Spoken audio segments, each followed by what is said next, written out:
કેવું લાગે છે ગુજરાતમાં આવીને?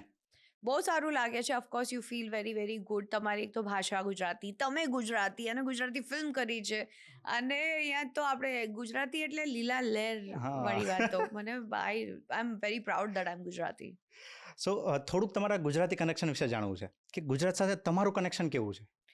ગુજરાત સાથે મારું કનેક્શન ઓન એન્ડ ઓફ રહે છે, બિકોઝ હું પ્રોપર બોમ્બે આઈટ છું. મુંબઈ રહેવાનું કરવાનું, જન્મ પણ ત્યાં જ, ભણવાનું, ફ્રેન્ડ્સ ને બધું જ ત્યાં. તો मराठी मला एकदम हाव गुजराती इज वॉट मराठी पण एकदम स्वतःच वाटते, એટલે પોતાના જેવું લાગે મને. તો ઇટ્સ ક્યારેક ક્યારેક થાય, બટ જ્યારે આવું ત્યારે મને ક્યારે એવું ફીલ નહીં થાય દેટ કે મારું ઘર નથી, અહીંયા નથી.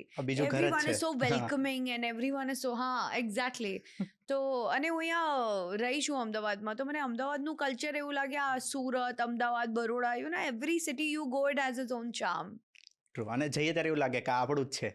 આપણું જ છે ને, આપણું છે જ, મતલબ હક જતાવીને બોલો, એ લોકોને પણ એટલું જ ગમે. True, સાચી વાત છે. તો ગુજરાતમાં આવો છો અને ગુજરાત ફૂડ માટે બહુ ફેમસ છે, રાઈટ? તો Yes. તમારું ફેવરિટ ફૂડ કયું છે? મારું ફેવરેટ ફૂડ જગતની અલગ અલગ જગ્યાની અલગ અલગ વાનગી હોય. જેવી રીતે રાજકોટ જાય તો મને કચોરી બહુ ભાવે, આપણે સુરત જાય તો મને ખમણી અને લોચો, અને અહીંયા અમદાવાદમાં આવે તો જગ્યા is famous more than the food, because every place has its own charm.